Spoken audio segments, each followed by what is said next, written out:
generally believed that the British Crown colony of Ceylon, at some prehistoric period, may have been part of the mainland of India, as even in this day it is only separated from that country by a shallow gulf of water, not more than 50 miles in width.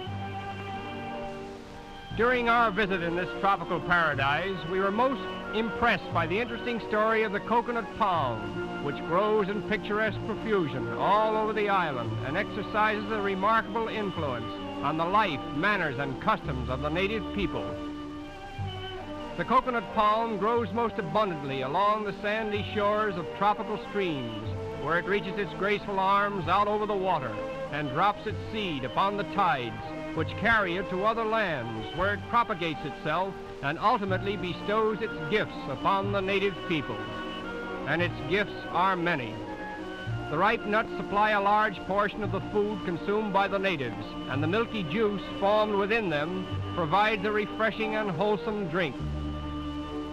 A large number of the native household utensils are carved from coconut shells, which, when broken, are used to provide fuel for cooking. The natives of Ceylon use the dried branches for making fences and baskets and covers for their carts.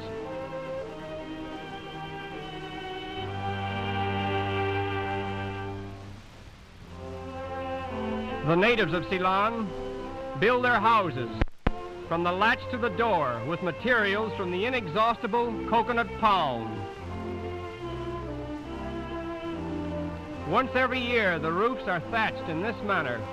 Even the beds, chairs, and floor mats are made from the dried branches of the coconut tree.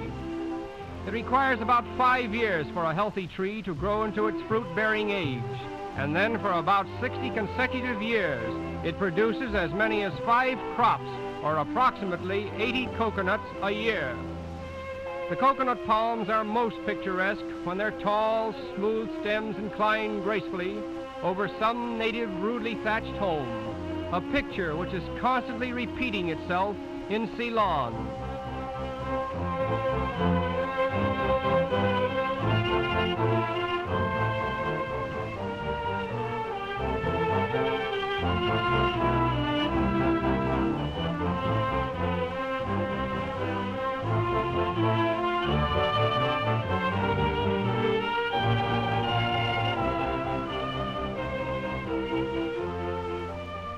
The native-born people of Ceylon are called Sinhalese. In most Oriental countries, the women usually outnumber the men, but according to a recent census in which the total population of Ceylon was given as a little over 5 million, the men outnumbered the women.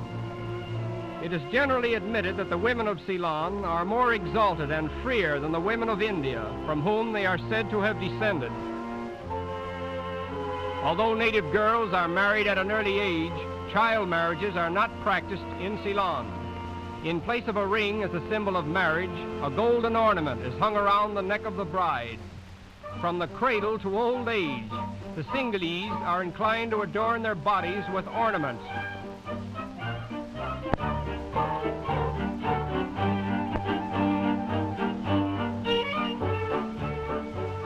In addition to being ornamental, the tiny string of bells which encircles this child's pudgy little brown body serves to keep the family warned of its whereabouts.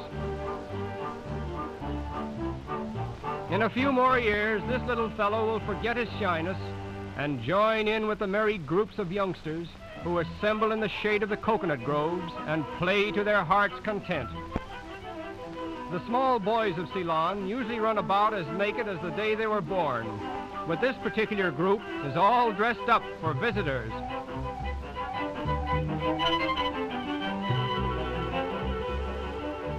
As we see these little fellows now, they appear to be as active and as intelligent as boys of their own age in any country. But when they grow up to manhood, they will probably subside into languid, sensuous beings like their progenitors. Such is the strange fate that usually befalls the children of the tropics. The typical Sinhalese man is characteristically effeminate. He takes particular pride in his tortoiseshell comb and his long hair.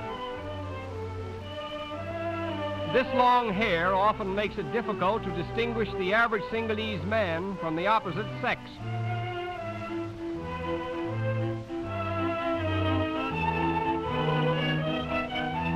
As we observe these happy and childlike people basking in the shade of the palms, their every necessity gratified by nature without struggle, we wonder what there could be in the present-day dilemma of the white man's hemisphere that could possibly add anything to their happiness and contentment. About 2/3 of the native population are Buddhists. They believe that all living things have souls. They do not recognize the existence of a God or of heaven as a place of everlasting bliss. All that they hope for is to enter nirvana, that is, to ultimately become extinct. Among the animals of Ceylon, the water buffalo is used extensively.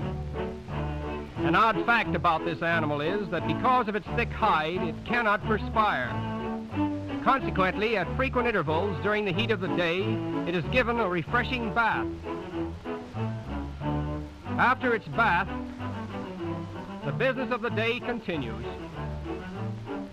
Such is the life of a water buffalo in Ceylon. Foremost among the animals of Ceylon, however, is the elephant. This little fellow has just been brought in from the jungle.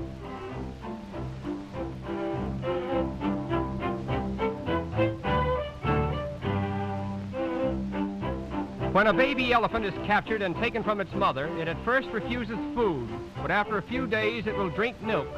Later it is promoted to rice and then to bananas and succulent young grass. At birth, the elephant's skin is covered with a thick coating of black hair, which is eventually scratched off through a series of amusing gymnastics.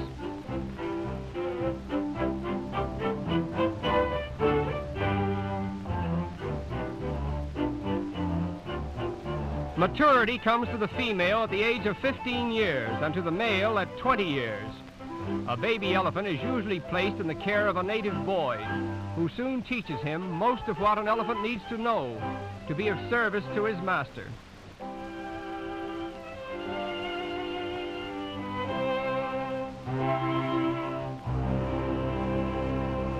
In a few more years, both the elephant and the boy will enter the more serious routine of life, which usually consists of building roads and clearing timber from the jungles. Although the elephant is regarded as the strongest animal in the service of man, he will not eat flesh food.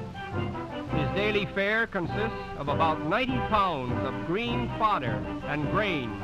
It is interesting to observe how this elephant grips his trunk each time he tugs at the load.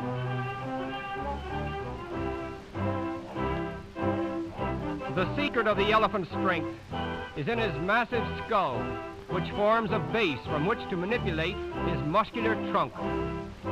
With all his wisdom, his brain is singularly small, only occupying about 1/8 of his skull. And now our journey is coming to an end. In our final view of Ceylon, we feel that this slow-moving traffic poetically symbolizes its civilization, a civilization which bestows upon the observing visitor a delightful realization that somewhere in the world there is relief from the mad rush and struggle for existence. And it is with this thought that we reluctantly say farewell to tropical Ceylon.